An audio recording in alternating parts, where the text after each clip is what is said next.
अस्सलाम वालेकुम जी। आज यकीनन एक अहम दिन है पाक सरजमीन पार्टी के लिए। उससे पहले तमाम मेरे साथियों ने इस पे बात की। हमारे लिए एक बड़ा जुबिलेंट मोमेंट है ये सारा कि आज एक नया लीप फॉरवर्ड हम जो है वो एक आगे एक प्रैक्टिकल चीज़ों के ऊपर आज से शुरुआत हो रही है। इनफॉर्मली तो काम हो रहा था इसके ऊपर, आज बाकायदा इसकी ऑर्गेनाइजेशन अनाउंस हो रही है। दिलावर भाई इसके जो है वो करता धरता हैं, इलेक्शन सेल बन गया है, ज़बरदस्त किस्म का काम तो ऑफिशियली आज से शुरू होगा, लेकिन उन्होंने बहुत पहले से सारा ये डाटा शेटा सब इनके पास है, सब चीज़ें अभी आप लोग देखेंगे कैमरे की आंखों से भी इसको दिखाया जाएगा पूरे पाकिस्तान में। मैं मुबारकबाद देता हूं दिलावर भाई को, उनकी टीम को, वेल डन, ज़बरदस्त। मैं इतनी देर से सारी गुफ्तगू सुन रहा था, रज़ा भाई की, सगीर भाई की, वसीम आफ्ताब भाई की, दिलावर भाई की। मुझे बहुत सारी चीज़ें मुझे रिकॉल और इतनी दिमाग में आ रही थी बात। मैं सोच रहा था कि ये जिस शोबे का अनाउंस करने जा रहे हैं आज फॉर्मली, तो आज ये इलेक्शन सेल है। इलेक्शन सेल का मतलब है कि ये सारा जो इलेक्शन होगा सारी सीटों के ऊपर ये जिम्मेदार होंगे। तो आपने शोबा इसीलिए बनाया है, सियासत इसीलिए कर रहे हैं कि आप सारी सीटें ले लेंगे। तो मुझे ये एक्सपेक्ट कर रहा हूँ कि घंटे, 1.5 घंटे, 2 घंटे के बाद, इसकी तकरीब के बाद जो है वो दिलावर भाई के ऊपर भी एजेंसीज का इल्ज़ाम लगने वाला है कि भाई एक बंदे के आने पे, एक एमएनए एमपीए के आने पे हमारे पास वो कहते हैं कि जी एजेंसीज ने प्रेशर करके भेजा है हमारे पास। और ये तो 50 एमपीए लेने के चक्कर में भाई इलेक्शन सेल बनाकर 50 के 50 सीटें लेने के चक्करों में है, 25 एमएनए लेने के चक्कर में है। तो ये भी अभी इल्ज़ाम लगेगा दिलावर भाई के ऊपर कि भाई अब तक तो ये एक एक करके ले रहे थे, आज इन्होंने प्लान कर लिया कि बल पूरी खेप ही गायब करें, पूरा कोटा जो है वो पूरा सारी लॉट जो है वो उठा लें। और वो तो हम उठाएंगे इंशाअल्लाह ताला, अल्लाह ताला की मदद से वो तो हम करेंगे। ये जुर्म है तो ये जुर्म तो हम करेंगे। ख़वातीन हज़रात, एमक्यूएम मेरी कम्युनिटी की सबसे बड़ी दुश्मन है, जिसको आप उर्फ़े आम में मुहाजिर कहते हैं। एमक्यूएम इस पाकिस्तान, इस शहर में रहने वाले पाकिस्तानी की दुश्मन है। जो इंसान इस पाकिस्तान में रह रहा है, एमक्यूएम और उसके कारनामों से इंसानों को खतरा है, मेरे पाकिस्तानियों को खतरा है, मेरे पाकिस्तान को खतरा है, और मेरी कम्युनिटी को सबसे ज्यादा खतरा है। मुहाजिरों को सबसे ज्यादा नुकसान है, सबसे ज्यादा खतरा है। इसलिए मैं कोई साजिश नहीं कर रहा, पीएसपी कोई साजिश नहीं कर रही। बबांगे दोहल कह रही है हमने इस एमक्यूएम को दफन करना है, हमने इस एमक्यूएम को जमीबोस करना है। साजिश नहीं है, साजिश छुप कर की जाती है। मेरा ये ईमान है, पीएसपी बनाने वालों का, पीएसपी के कारकुनों का, पीएसपी के रहनुमाओं का ये ईमान है, ये एमक्यूएम और मेरी कम्युनिटी की फलाह एक दूसरे से जिद है, जिद आपस में। ये एमक्यूएम और इस पाकिस्तानियों की फलाह आपस में तजाद है, जिद है एक दूसरे की। ये एमक्यूएम और पाकिस्तान की बका जिद है। जब तक इस नासूर को, इस मॉन्स्टर को दफन नहीं करेंगे, वो जो क्लॉट होता है ना, दिल में क्लॉट पड़ जाता है, डॉक्टर जब हार्ट अटैक हो जाता है, उससे हार्ट अटैक हो जाता है, तो आप डॉक्टर के पास जाते हैं, वो एंजियोप्लास्टी करते हैं आपके दिल का, कि क्लॉट को खोलते हैं, जब जाकर जो है वो दिल के अंदर खून की जो है वो रवानी होती है, और फिर आपका दिल और फिर उसके साथ पूरा जिस्म जो है वो ठीक हो जाता है। ये क्लॉट है इस पाकिस्तान और इंसानियत के ऊपर, ये क्लॉट है, ये फंस गई ये चीज। ये इसको जब तक जमीबोस नहीं करेंगे, मुहाजिरों का भला नहीं होगा, कराची के रहने वाले दूसरी जुबानों वालों का भला नहीं होगा, सिंध का भला नहीं होगा, पाकिस्तान का भला नहीं होगा, पाकिस्तानियों का, इंसानों का भला नहीं होगा। तो इसमें किसी को कोई एम्बिग्विटी नहीं रहनी चाहिए कि कोई साजिश नहीं है। जो भी तरीका अपनाना पड़ा इनको जमीबोस करने के लिए, इनको दफन करने के लिए जो भी तरीका अपनाना पड़ा इसको अपनाएंगे इंसानों को बचाने के लिए, इंसानों को बचाने के लिए। तो लेट्स बी वेरी क्लियर, कोई तजिया वजिया करने की जरूरत नहीं है हमारे ऊपर, कोई अफलातून किसी को बनने की जरूरत नहीं। बोल रहा हूं भाई, दफन करना है इनको, कोई एम्बिग्युइटी नहीं है, कोई साजिश वाजिश नहीं है, कोई साजिश नहीं है। इसी की एक मिसाल है, इसी की एक मिसाल है, ये 22 अगस्त को दफन हो गए थे, ये डेथ हो गई थी, दफना देते इनको, इस एमक्यूएम को दफना देते। और मैं कौन हूं? मैं लाहौर से आया हुआ आदमी, मैं कोई पिशावर से आया हुआ आदमी हूं, मैं कोई लड़काना से आया हुआ आदमी हूं। ओ भाई, हमने, ये लोग कौन है? ये इन लोगों ने, ये कौन है इधर इधर पीछे सारे, ये लेफ्ट राइट पे बैठे, ये कौन है सामने लोग? जो लोग कहते हैं कि हमारा रोमांस है एमक्यूएम, ये पतंग हमारा रोमांस है। अबे तुम्हारा रोमांस है? अबे हमारा रोमांस है। तुम्हें तो कुछ भी नहीं मिल रहा है। हमें तो इस एमक्यूएम से रोमांस करके सेनेटरशिप मिली हुई थी, राब्ता कमेटीशिप मिली हुई थी, डिप्टी कन्वीनरशिप मिली हुई थी, रजा हारून को मिनिस्ट्री और राब्ता कमेटीशिप मिली हुई थी, डॉक्टर सगीर को 10 सालों के लिए हेल्थ मिनिस्ट्री मिली हुई थी, वसीमा आफ्ताब को राब्ता कमेटीशिप मिली हुई थी। तो हमारा अशफाक मंगी को राब्ता कमेटीशिप मिली हुई थी इस रोमांस पे। एमपीए था, वजीर था, and I can go on and on. और आसिफ हसनैन को एमएनए शिप मिली हुई थी भाई, टाउन नाजिम था, एमएनए थे। इफ्तिखार आलम को 90 की एमपीए शिप मिली हुई थी। तो हमारा रोमांस था, और उस रोमांस का हमें फायदा था। हमको यूनियन इंचार्ज थोड़ी थे, उस रोमांस का हमें फायदा था। तो हमसे बड़ा रोमांस किसका था? तुम्हारा रोमांस आज दिन में सियासी पार्टी चलाना, रात को कोकेन पार्टी चलाना, इसलिए तुम्हारा रोमांस है। दिन में तुम्हारा रोमांस इसलिए है कि दिन में सियासी पार्टी का नारा लगाओ और दिन भर जमा करो रात की कोकेन पार्टी के लिए, इस सियासी पार्टी को इस्तेमाल करो। तुम्हारा रोमांस इसलिए इस एमक्यूएम के साथ कि तुम अपनी बेटियों की उम्र की बच्चियों के साथ डेटे मारो। तुमको शाहरुख खान लगे होगे जो तुम्हारे साथ कोई बच्ची जाएगी? हाँ, इस एमक्यूएम का नाम ना हो तुम्हारे साथ, बेगैर तो इस एमक्यूएम का साथ नाम ना हो तुम्हारे साथ, तो तुम्हें कोई पलट के ना पूछे, बेगैरत तू डेटे मारता फिरता है। तो इसलिए तेरा रोमांस है, इसलिए चाहिए एमक्यूएम का नाम, वरना तो कोई शाहरुख खान लगा हुआ है तू, इसलिए तुझे एमक्यूएम का नाम चाहिए। हमारा ये ब्रेड एंड बटर नहीं है। हमारा जिस मैंडेट का आज ये रोना, जिस मैंडेट के ऊपर आज ये मैंडेट करते हैं, इनसे पूछो तुमने अपनी सीट कैसे निकाली, इनसे पूछो तुमने अपनी सीट कैसे निकाली। अब तुम्हें अनीस कायम खान लिख कर देता था किस टाइम पे तुम्हें जाना है अपने हल्के में और किस टाइम वापस आकर बंद हो जाना है। इलेक्शन वाले दिन तुम्हें बंद करके रखते थे हम लोग, इलेक्शन वाले दिन बंद करके रखते थे। ये जो सारी सीटों वाले चैंपियन हैं, इलेक्शन वाले दिन इनको कमरे में बंद करके रखते थे कि इनके मुंह से बकवास, इनको पता ही नहीं होता था इलेक्शन में हो क्या रहा है। ये जीतती भी सीट पे जाकर प्रेस कॉन्फ्रेंस कर देता था दोपहर 2 बजे के, हम हार गए सीटें, शाम में हम जीत जाते थे। मैं मजाक नहीं कर रहा हूं आप लोगों से, मैं मजाक नहीं कर रहा हूं आप लोगों से, ट्रस्ट मी, मीडिया सामने खड़ा है। ये दोपहर 2 बजे प्रेस कॉन्फ्रेंस कर देता था, इसको पता ही नहीं होता था, ये इसको पता ही नहीं होता था। ये जाकर प्रेस कॉन्फ्रेंस कर देते थे दोपहर 2, शाम में हम वो सीट जीत जाते थे। अब एक आफत आ गई कि भाई तुम्हारा कैंडिडेट दोपहर में 2 बजे ऐलान कर चुका है कि हम हार गए, तो इसको हम बंद करके रखते थे इलेक्शन वाले दिन कि शाम 5 बजे के बाद खोलना इसको। वो कहते हैं हमारा मैंडेट है। और वो जो लड़का नीचे इसके लिए, इनके लिए दरी बिछाता था, बैनर लगाता था, इलाकों में लड़ाइयां करता था, पिटता था, भूख प्यास नहीं देखता था, पोस्टर लगाता था, उसको कहते हैं क्रिमिनल है ये।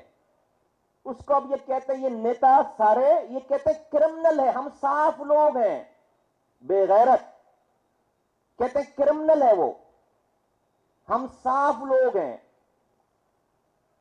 हम साफ लोग हैं। मैं रुकता हूं, बड़ी मुश्किल होती है मुझे ना, बड़ी मुश्किल होती है इस झूठ और चीजों को बर्दाश्त करके रुकना। मैं इसके साफ होने पे सिर्फ एक ही नुक्ते पे साफ कितना है, ये मैं एक प्रेस कॉन्फ्रेंस करूं 4 घंटे लगे मुझे इसकी सफाई बताते हुए, सिर्फ इस बात पे कि ये साफ कितना है। ये 4 घंटे लगे मुझे सिर्फ एक प्रेस कॉन्फ्रेंस में, और उसके बाद ये अपने घर में मुंह दिखाने के काबिल ना होंगे।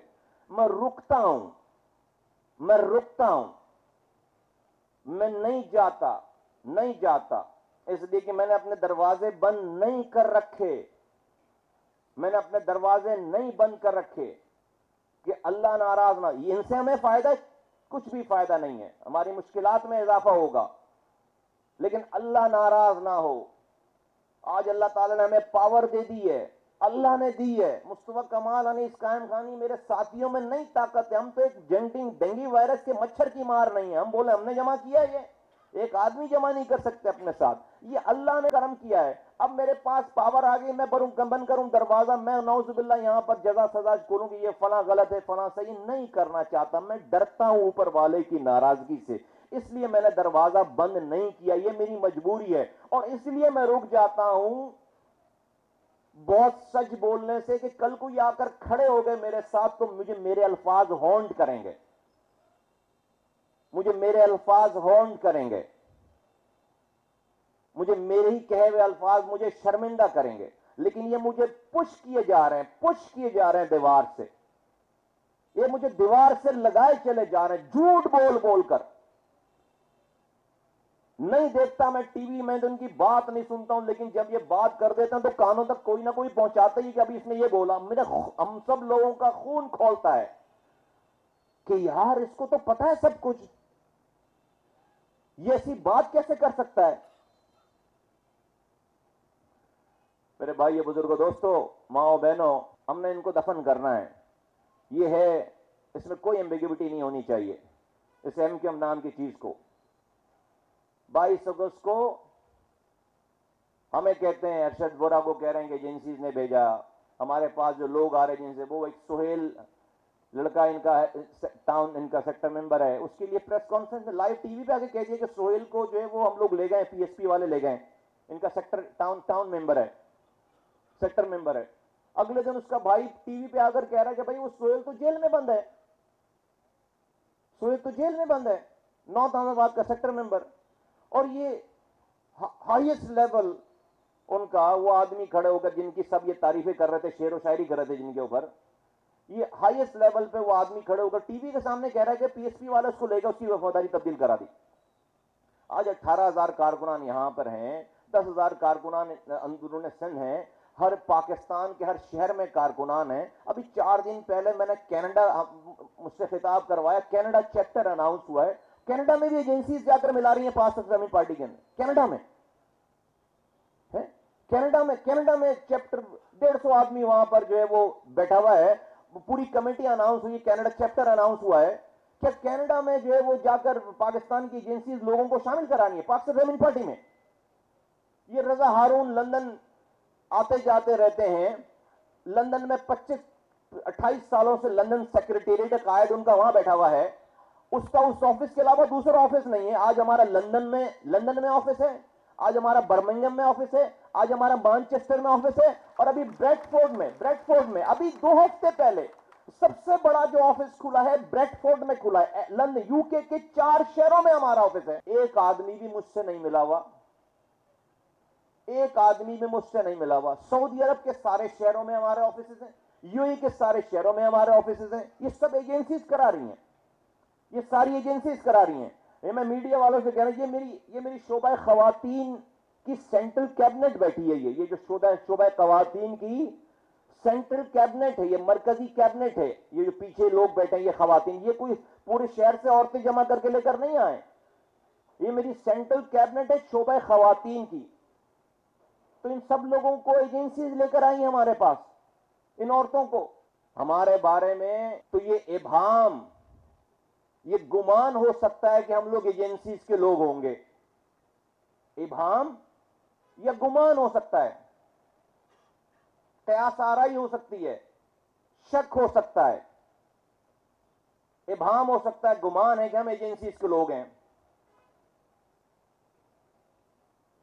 ना कोई तस्वीर है, ना कोई वीडियो है, ना कोई कम्युनिकेशन है। आप तो 22 अगस्त को कैमरों के सामने, एजेंसीज की कैमरों के सामने बने हो। हमारे बारे में तो गुमान है, आप तो कैमरों के सामने बने हो। पूरी पार्टी एमकेएम पाकिस्तान तो कैमरों के सामने बनी है। क्या आप लोगों को याद नहीं है कि 22 अगस्त की रात को प्रेस क्लब के सामने, साफियों के कैमरों के सामने फारूक सत्तार साहब को ठाकुर साहब लेकर जाते हैं अपने साथ। तो वो ठाकुर साहब जो है वो अब्दुल सत्तार ईदी से आए थे या छीपा हाउस से आए थे? कहां से आए थे? सैलानी वालों ने भेजा था उनको खाना खिलाने के लिए। भाई वो ठाकुर साहब कहां से आए थे? ठाकुर साहब किसके ठाकुर थे? वो रेंजर्स वालों के ना। ले गए उनको, कैमरों के सामने ले गए, जिस तरीके से ले गए आप सब लोगों ने देखा। पाकिस्तान के गद्दार की हैसियत से ले गए। पूरा पाकिस्तान आग उगल रहा था उस वक्त। ARY चैनल पे आग लगा चुके थे, पाकिस्तान को गालियां बक चुके थे, और ये सारे हजरात बैठकर वहां पर जी भाई जी भाई जी भाई जी भाई कर रहे थे आखिरी सांस तक। उसके बाद वहां से पंडाल उठा, जाकर आग लगाई, लोग मरे, चीजें हो गई। ये है शाम 5-6 बजे का वाकया। प्रेस कॉन्फ्रेंस करने कब आए? रात 11:30 बजे, जब टीमें निकल चुकी थी इनको गिरफ्तार करने के लिए। और रास्ते में आते हुए कहते हैं मैंने शाहजेब खानजादा को फोन किया और मैंने परवेज रशीद को फोन कर दिया, इसलिए कि मैं क्या करने जा रहा हूं। अब तुझे पता है टीमें निकल चुकी, तू ये नहीं करेगा तो और क्या करेगा? उस रात को घर पे सोना ही नहीं था, गिरफ्तार होना था इन्होंने। तो जब शाहजेब खानजादा को और परवेज रशीद को 5 बजे जब तुम्हारे बानी जब गालियां बक रहे थे पाकिस्तान को, उस वक्त क्यों नहीं फोन किया तुमने? क्या स्पेनिश में तकरीर कर रहा था अल्ताफ हुसैन? तेरे समझ में नहीं आ रही थी बात? भाई स्पेनिश बोल रहे थे, स्पेनिश बोल रहे थे, नहीं समझ में आ रही थी बात। बाद में तर्जुमा कराया तो 11 बजे रात को समझ में आया तुम्हें कि पाकिस्तान को गाली बक दी है। स्पेनिश में तकरीर कर रहे थे, फ्रेंच बोल रहे थे। रात के 11 बजे जब देख लिया कि नहीं भाई अब तो मार पड़नी, मर गए, तो आने लगे। तो उठना था, ठाकुर ले गए मुजरिम के तौर पर, पाकिस्तान के गद्दार के तौर पर। कहां ले गए? एडी सेंटर ले गए थे ठाकुर, एडी सेंटर ले गए थे, छीपा के पास ले गए थे, कैमरों के आगे ले गए, और लोगों को भी ले गए। सुबह जब जो है वो रात का मुजरिम सुबह जो है वो ठाकुर के हवेली से जब निकलता है, वापस बाहर आता है, तो कायदे तहरीक बनकर आता है और एमकेएम की पार्टी, एमकेएम का सरबराह बन के निकलता है। एमकेएम का सरबराह एमकेएम पाकिस्तान बना के निकलता है। सुबह रात को आर्टिकल 6 पाकिस्तान के गद्दार के तौर पर अरेस्ट होता है, और रात को ठाकुर की लॉन्ड्री से, ठाकुर की ड्राई क्लीन मशीन से सुबह एमकेएम पाकिस्तान का सरबराह बन के निकलता है 23 तारीख सुबह को। वो मुझे बोलता है, मेरे कारकुनों को बोलता है कि हम एस्टेब्लिशमेंट गए। कौन बोलता है? ठाकुर की लॉन्ड्री से धुला हुआ आदमी, ठाकुर की लॉन्ड्री से धुला हुआ, पता नहीं कौन सा डिटर्जेंट लगाया इसको कि रात में एक आर्टिकल 6 वाले, पता नहीं किससे धुलाया इसको, नहलाया इसको, कि रात में आर्टिकल 6 के मुकदमा, पार्टी बैन, ये सारी कहानी, और सुबह जो है वो कायदे तहरीक एमकेएम पाकिस्तान। सुबह 22 की रात को ठुड्डे पड़ रहे हैं, सुबह एमकेएम बानी कायदे तहरीक एमकेएम पाकिस्तान। ऐसे लग रहा था कि कोई मक्के मदीने से आकर बैठ गया यहां पे। रेंजर्स के हेडक्वार्टर से निकलकर आकर एमकेएम पाकिस्तान में। भाई मेरे ऊपर तो शुबा है ना, गुमान है, गुमान। भाई इधर कोई गुमान है? कैमरे के आगे सामने से गया, कैमरे के आगे से वापस आया, भाई कोई गुमान है? भाई कैमरे के सामने पार्टी बनी, कैमरे के सामने पार्टी बनी है, कैमरे के सामने पार्टी बनी है, कैमरे के सामने पार्टी बनी है, तो कोई गुमान नहीं है। वो कहते हैं और रात भर क्या किया, मेमोरी बड़ी शॉर्ट है हम लोगों की, मैं मीडिया के साथियों की मेरी इस बात की फुटेजेस आपके पास मौजूद। रात भर ठाकुर साहब ने दिन भर की कार्रवाइयों की वीडियो लगा दी सामने रेंजर्स हेडक्वार्टर में कि औरतों की शनाख्त करो। रेंजर्स को औरतों की शनाख्त नहीं हो रही थी कि औरतें कहां कहां की हैं, और वो जो लड़के जो वायलेंस कर रहे हैं, जो आग लगा रहे हैं, उनकी शनाख्त करो। ये मोहतरम कायदे तहरीक ये वाले, इन्होंने सारी औरतों की शनाख्त की, ये फलाबाजी है, ये जो आग लगा रही है फलाबाजी है, ये कैमरे तोड़ रही है फलाबाजी है, ये जो रेंजर्स हेडक्वार्टर ये जो एआरवाई पे जा रही है फलाबाजी, इनकी उर्फियत ये फला घर में रहती हैं। ये रात भर इन्होंने सबकी आइडेंटिफिकेशन की है, औरतों की जो वीडियोज में थी, उनको नहीं धुलवाया, उनको क्लीन नहीं करवाया, उनको साफ नहीं करवाया, अपनी खुद ही की गंद उतारी। इतनी गंद थी कि इसको धुलने में सारी मशीनें खराब हो गई होंगी, दूसरों की बारी नहीं आई। औरतों के नाम लिखवा के, तस्वीरें बता के, उर्फियत बताकर, एड्रेसेस बता के सुबह कायदे तहरीक एमक्यूएम पाकिस्तान बना के निकलते हैं। और तारीख ने देखा, जो उर्दू बोलने वाली मुहाजिरों के घर के आगे से कभी पुलिस नहीं गुजरी, उन औरतों को रेंजर्स ने अरेस्ट किया, उन घरों पे जाकर उनको गिरफ्तार किया, जाकर रातों में उनको, और बच्चे उनके गोश्त से छीन कर फेंक कर, औरतों को जिनकी ये निशानदेही कराकर आए थे रात भर, उनको 24 घंटों के अंदर गिरफ्तार करके अदालतों में हथकड़ियां लगा कर पेश किया। ये पाकिस्तान के लोगों ने 70 साल तारीख में ये मंजर देखा है। ये मुहाजिरों के रखवाले बनते हैं, ये मुहाजिरों के ठेकेदार बनते हैं। बगैर तो 4 औरतों के लिए तो मांग लेते रेंजर्स से माफी कि कुछ भी कर लो, हमसे कुछ भी करवा लो, लेकिन ये 4 औरतों के लिए तो माफी मांग लेते रेंजर्स। तो कहते भाई हम, आप जो बोलोगे हम करेंगे, कर रहे हैं, अब तो हम आपकी प्रोडक्ट हैं, लेकिन इन औरतों को माफ कर दो। अल्ताफ हुसैन ने बहकाया है, चली गई है, उनकी गिरफ्तार हुई है खवातीन, रोती थी कैमरे के आगे, रोती थी वो। सारे लड़के गिरफ्तार हुए, आइडेंटिफाई रात भर ये कायदे तहरीक जिनको ये करवा कर आए, ये नाम देकर आए, ये बताकर आए, ये 4 औरतों को, 4 मुहाजिर औरतों को ये माफी नहीं दिलवा सकते। ये कौम के रखवाले हैं।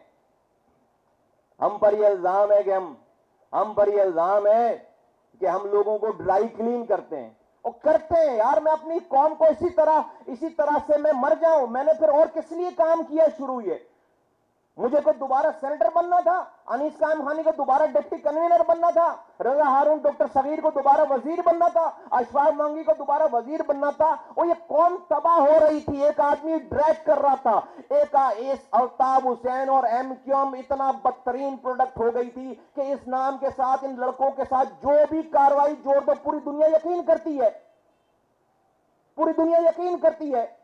तो मैंने ड्राई क्लीन नहीं करना, तो किसने ड्राई क्लीन करना है इसको? मैंने मरने से पहले इन लोगों को अपने मां बापों के पास भेजना है, बीवी बच्चों के पास भेजना है। मैं कब कह रहा हूं नहीं ड्राई क्लीन करने के लिए? बिल्कुल ड्राई क्लीन करने के लिए तैयार बैठे हैं। क्या वो जो पहाड़ों से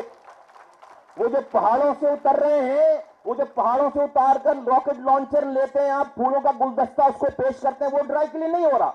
वो जो वाना वजीरिस्तान में सुसाइड बॉम्बर को आप जो माओ के हवाले करते हैं, वो ड्राई क्लीन नहीं हो रहा। और ड्राई क्लीन कोई और नहीं कह रहा, जिन्होंने इनको क्रिमिनल बनाया है, जिन्होंने इनको गंदा किया है, वो कहते हैं कि ये ड्राई क्लीन हो रहे हैं। वो इन लड़कों को कहते हैं ड्राई क्लीन हो रहे हैं। खुद तो जाकर ठाकुर की लॉन्ड्री में धुल कर आ गए, पाकिस्तान के गद्दार बनकर पकड़े गए थे, और सुबह जो है वो एमक्यूएम पाकिस्तान के कायद बनकर वापस आ गए। एक ही रात में पता नहीं कौन सा मंजन, कौन सी ड्राई क्लीन कौन सा इनको जो डिटर्जेंट लगाया है, धुल कर आ गए। और ये इन लड़कों को माफ करने के लिए तैयार नहीं है। सबके ऊपर लेवल जो हमारे पास आए लेवल, भाई अरशद बोरा आए इसके ऊपर केस, अशफाक मंगी आए इसके ऊपर केस। ओ भाई, जब मेरे अरशद बोरा को निकाल दिए थे क्या तुमने? अरशद बोरा को डिप्टी कन्वीनर से निकाल दिया था क्या तुमने? केस के ऊपर केसेस हैं, ये खराब आदमी है। ये अशफाक मंगी राब्ता कमेटी के मेंबर क्यों था जब मेरे पास आया था? ये एमपी क्यों था? क्या निकाल दिया था क्या इसको तुम लोगों ने? ये अरशद बोरा साहब को क्या मैं जेल से छुड़वा के लेकर आया हूं? ये मैं सारे एमपी एमएनएस को क्या मैं जेल के दरवाजे खुलवा के लेकर आया हूं? या किसी इतने 17,000 लोगों को क्या मैं जेलों से छुड़ा के लेकर आया हूं कि भाई इनके सारे मुकदमे माफ, आ जाओ मेरे पास? जब तक तो अच्छा, ये अगर ये बुरे हैं तो ये आ कहां से रहे? भाई तुम्हारे पास से तो आ रहे, तो तुमने सारे बुरे लोगों को रखा हुआ अपने पास, ये आ कहां से रहे? भाई तुम्हारे पास से आ रहे हैं ना, तो दैट मीन्स कि जो भी हमारे पास आ रहा है आप उसको बुरा कर, दैट मीन्स कि आपने सारे क्रिमिनल्स को अपने पास रखा हुआ है। तौबा तौबा। ये आज जो बिल्कुल खुली बात करूं मीडिया सामने, ये और मैं ये मेरा ये पाक से जमीन पार्टी का पॉलिसी स्टेटमेंट है। इन्होंने क्या मुल्क के अरबाब इख्तियार को, मुल्क की हुकूमतों को इन्होंने ये चूरन बेच रखा है कि हमारे पास एमएनए एमपीएस हैं, मैंडेट है हमारे पास, तो जब सरकार की जरूरत पड़ेगी हम हाजिर हैं। पीएसपी के पास तो जो जाता है वो तो रिजाइन करके जाता है, तो वो तो आपके काम का ही नहीं रहेगा। तो हम आपके काम के हैं, हम पीपल्स पार्टी के भी काम के हैं, हम पीएमएलएन के भी काम के हैं हम लोग, और हम इदारों के भी काम के। आप बताइए क्या हुक्म है मेरे आका? आप एक दफा बोले पीएमएलएन को वोट डालना है, पीएमएलएन को वोट डालेंगे। आप उसके बाद दूसरी दफा कहेंगे पीटीआई से मिलना है, उसको वोट डालेंगे। आप कहेंगे जो है वो पीपल्स पार्टी के आगे, सेनेटर के आगे उसका अपना कैंडिडेट विड्रॉ करना, वो भी कर लेंगे। अभी आप ने पीएमएलएन को वोट डाला, उनके नाहल वजीर आजम को एक वोट से जितवा दिया, हंगामा हो गया मुल्क में। अब जो है वो दोबारा एक कॉन्स्टिट्यूशनल अमेंडमेंट जो है वो दोबारा पेश हो गई है, जिसमें उस वोट डालने से जो एक नाहल शख्स वजीर आजम वो कायद बन सकते हैं, अब उसके अगेंस्ट एक रेजोल्यूशन आ गई है। तो जिन्होंने उसकी फेवर में वोट डाला है, अब ये किसी और के कहने पर उसके अगेंस्ट वोट डालने के लिए तैयार है। अभी चंद हफ्तों की तो पहले की बात है। तो ये बराए फरोख्त हैं, ये वाला चूरन इन्होंने बेच रखा है मुल्क के अरबाब अख्तियार को, मुल्क के इदारों को, कि भाई हमारे पास एमएनए एमपीएस हैं, पीएसपी के पास तो एमएनए एमपीएस नहीं है, वहां तो जो जा रहा है वो जाया हो जा रहा है, वो तो असेंबलियों में नहीं जा रहे। तो अगर आपको कहीं पर वोट डलवाना है किसी के खिलाफ, किसी की फेवर में, तो आपके लिए हाजिर है ना हुजूर हम। तो पीएमएलएन को भी ये बोल रखा है इन्होंने, पीपल्स पार्टी को भी ये बोल रखा है इन्होंने, और इदारों को भी ये बोल ही रखा है। अब इस वजह से वो लोग जो कि ना भी चाहते हुए, उसूल वसूल तो पाकिस्तान में कोई है नहीं, ना भी चाहते हुए इनको इसी तरह का गंदगी के ढेर में गरक हुआ देखने के बावजूद, सिर्फ इस चक्कर में कि इनके पास एमएनए एमपीएस हैं, इस चक्कर में इनके नाज नखरे उठाए जा रहे हैं। इस चक्कर में इनके नाज नखरे ना चाहते हुए भी उठाए जा रहे हैं। समझ रहे हैं ना आप लोग मेरी बात? इस चक्कर में इनके नाज नखरे ना चाहते हुए भी उठाए जा रहे हैं। अब मेरी पॉलिसी, पाक सर जमीन पार्टी की पॉलिसी सुन लीजिए, मेरी बात याद रखो। मैंने हर सूरत में एमक्यूएम को दफन करना है, कोई साजिश नहीं करनी है।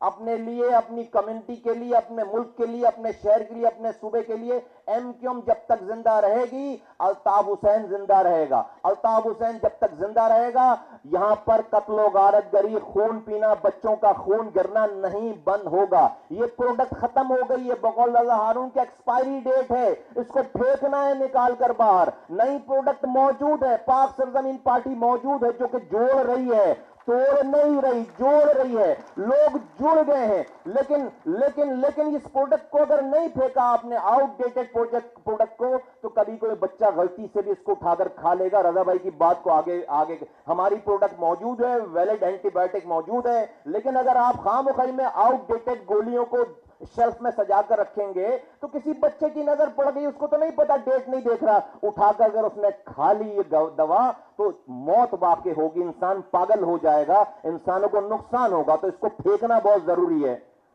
इंसानों को बचाने के लिए इसको फेंकना जरूर। इसको फेंकने के लिए जो भी तरीकाकार अपनाना पड़ेगा हम अपनाएंगे। तो आज मेरा पॉलिसी स्टेटमेंट, पाक सरजमीन पार्टी का पॉलिसी स्टेटमेंट सुन लीजिए कि वो हमारे पास आए हुए एमएनए और एमपीएस जिनका रेजिग्नेशन नहीं हुआ है, हम उनका रेजिग्नेशन नहीं कबूल करवाएंगे और आइंदा आने वाले एक भी एमएनए एमपीएस से रिजाइन नहीं डलवाएंगे।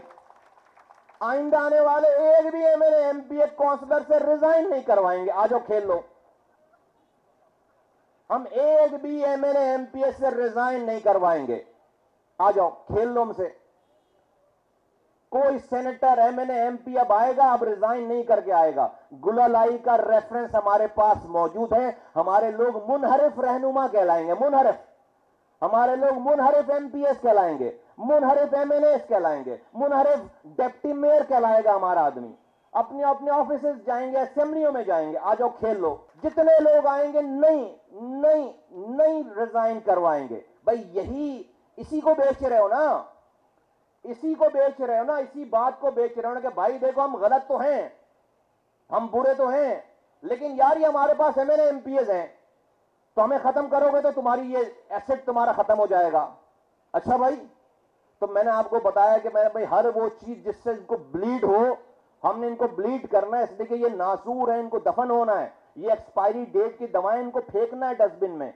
तो इनकी जो इनकी इस वक्त जिस वजह से न्यूसेंस वैल्यू बनी हुई है, जो इन्होंने बेच रखा है, कि भाई उसके बाद फिर हमसे बात करें ना लोग। आज हमसे बात करें, सेनेटर बनवाना है किसी को, आ जाए, हमारे पास वैलिड एमएनए एमपीएस हैं और आ रहे हैं, और आ रहे हैं। आ गए ना। एक दिन पहले डिप्टी मेयर हमारे पास आया, अगले दिन जो है वो काउंसिल का इजलास नहीं चल सका इस शहर में। एक आदमी आया सिर्फ, काउंसिल का इजलास नहीं चल सका है। अभी तो हमने जो है वो शुरुआत ही नहीं की है। तो बिल्कुल ये साजिश नहीं है, खुली डुली बात, कुल साजिश। छुप कर नहीं कर रहे, छुप कर नहीं कर रहे। हर वो चीज जिससे आप दफन हो, जिससे आप डस्टबिन में जाएं, हम वो काम करेंगे। इसलिए कि आपका शेल्फ में सजे रहना मेरे बच्चों के लिए खतरा है, उठाकर खाना लें। बच्चों के लिए खतरा है, इस कौम के लिए खतरा है। तो ये हमारा पॉलिसी स्टेट, ये पॉलिसी है हमारी, इसकी पॉलिसी। हां, जिस दिन ये रिजाइन कर दें, अल्ताफ हुसैन के मैंडेट को छोड़ दें, आप यकीन करें उसके अगले सेकंड में सारे के सारे लोगों से रिजाइन करा लूंगा। जिस दिन ये रिजाइन कर दें, अल्ताफ हुसैन के मैंडेट को छोड़ दें, उस दिन मैं अपने सारे लोगों से रिजाइन करा लूंगा। अगर अल्ताफ हुसैन के बाद इनके पास आज जो एमएनए एमपीएस बने में, इसके बाद अगर कोई मैंडेट किसी का है तो वो हमारा है। अल्ताफ हुसैन के बाद कोई मैंडेट है वो हमारा है। अल्ताफ हुसैन वहां से, हम तो मानते हैं अल्ताफ हुसैन का मैंडेट है, इनके पास जो मैंडेट अल्ताफ हुसैन का मैंडेट है। अगर उसके बाद किसी का है तो फारूक सत्तार का तो बिल्कुल भी नहीं है, उसको तो हम बंद करके रखते थे कमरे में। उसके बाद अनीस कायम खानी का मैंडेट है, डिप्टी कन्वीनर था। उसके बाद अम्मा सिद्दीकी का मैंडेट है, वो केटीसी का इंचार्ज था। उसके बाद कराची के सेक्टर इंचार्जेस का मैंडेट है, सेक्टर इंचार्ज। उसके बाद कराची के यूनिट इंचार्जेस का मैंडेट है, जो कोई यूनिट इंचार्ज। उसके बाद उन लाखों खवातीन मर्दों का मैंडेट है जो बेलौस इनके लिए काम करके इनको 5 बजे फतह से हम कनार करते थे, फतह से हम कनार कर। इनको क्या पता पार्टी कैसे चलती है, कभी चलाई नहीं इन्होंने पार्टी। इनको घर नहीं चला सकते अपना, ये पार्टी क्या चलाएंगे। ये उस वक्त भी टाई लगाकर इंटरव्यूज देने के लिए शो पीस रखा हुआ था, इनको पता ही नहीं था हो क्या आ रहा है पार्टी में। ये आज जो है वो पार्टी चलाएंगे। तो अगर अल्ताफ हुसैन के बाद कोई मैंडेट है तो वो हमारा मैंडेट है, हमने काम किया। इनके 2013 में हम लोग सारे ये वहीं तो थे सारे, ये वहीं तो थे सारे। इनका मैंडेट है अल्ताफ हुसैन के बाद। लेकिन मैं तो कहता हूं नहीं है इनका मैंडेट, अल्ताफ हुसैन का मैंडेट है। तुम छोड़ दो, मैं भी छोड़ दूंगा, लेकिन तुम इस मैंडेट को, लोगों को इस मैंडेट को बेचकर अपने लिए कोकेन पार्टी का बंदोबस्त कर रहे हो। मैं इसी मैंडेट को छीनूंगा तुमसे, हर सूरत में छीनूंगा, ताकि मैं लोगों की जान बचा सकूं, ताकि मैं लोगों के लिए सुकून पैदा कर सकूं। इसी मैंडेट की वजह से तो तुम सुबह तुम जो है वो दिन में तुम सियासी पार्टी चलाते हो, रात को कोकेन पार्टी चलाते हो, रात को कोकेन पार्टी करते हो, दिन में सियासी पार्टी करते हो, रात में कोकेन पार्टी करते हो। इसी मैंडेट की वजह से करते हो। तो ख्वातीन हज़रात, दिलावर भाई बहुत मुबारक हो। हम तो एक एक करके ले रहे थे, आपने तो पूरा प्लान ही कर लिया कि जो है 51 के 51 ले लेंगे, इकट्ठे ही ले लेंगे। इलेक्शन सेल बना लिया आपने पूरा। ले लेंगे इंशाल्लाह ताला, ले लेंगे इंशाल्लाह ताला, अल्लाह की मदद से ले लेंगे। और रुसवाई जिनका मुकद्दर, उसके लिए फिर आप कुछ कर नहीं सकते। जो लोग भी जो लोग भी दरवाजे खुले में, जो लोग भी हमने ये अरशद वोरा हमारे साथ हैं, पूछो इनसे कि इनको क्या फील भी हो रहा है कि ये आज 1.5 साल के बाद हमारे पास आए? कभी किसी ने कोई अपनी रवैये से, अपनी बात से, जेर जबर से किसी ने एहसास दिलाया उनको कि 1.5 साल के बाद आ रहे हैं? अभी 2 हफ्ते पहले तक महमूद रज्जाक आया, कभी उसको एहसास दिलाया किसी ने टोन की, कोई बात की? नदीम आए और लोग आए। ओ भाई, हमारे ये इलेक्शन जीतने के बाद भी लोग आ रहे होंगे, उस वक्त क्या बोलोगे? उस वक्त भी एजेंसी भेज रही है लोगों को, उस वक्त भी लोगों को प्रेशराइज करके भेजा जा रहा है। नहीं, ये अल्लाह की मेहरबानी है। ये रुसवाई और पजीराई के रास्ते हैं अलग अलग। कोई नेकी होगी अरशद वोरा की, जिसने इसको सोचने पर इसके दिमाग में अल्लाह ताला ने डालकर इस रुसवाई के रास्ते से निकालकर इस रास्ते पे, इस इज्जत वाले रास्ते पे डाल दिया है। जिन जिन के दिमागों में, जिन जिन के लिए अल्लाह ताला ने मोहर लगा दी है, रुसवाई मुकद्दर बना दिया है, उसके लिए मुस्तफा कमाल कुछ भी कर लें, अनीस कायम खानी कुछ भी कर लें, वो इस दरवाजे पे नहीं आएंगे जिनसे अल्लाह नाराज है, जिनको सीधे रास्ता दिखाना नहीं चाहता। लेकिन हर वो आदमी जिसके अंदर जरा सी भी चिंगारी है, आज आए, 10 साल के बाद आए, इंशाअल्लाह ताला आएगा, वो तो पाक सर जमीन पार्टी में ही आएगा, हमारे पास ही आएगा। आप तमाम हजरात का बहुत बहुत शुक्रिया, बहुत मुबारक हो। पाकिस्तान जिंदाबाद, पाकिस्तान पाइंदाबाद।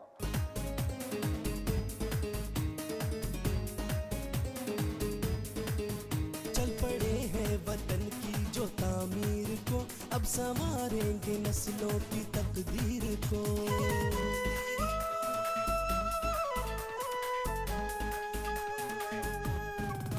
चल पड़े हैं वतन की जो तामीर को, अब संवारेंगे नस्लों की तकदीर को। चल पड़े हैं वतन की जो तामीर को, अब संवारेंगे नस्लों की तकदीर को। चल पड़े हैं, हाँ चल पड़े हैं, चल पड़े हैं वतन की जो तामीर को, अब संवारेंगे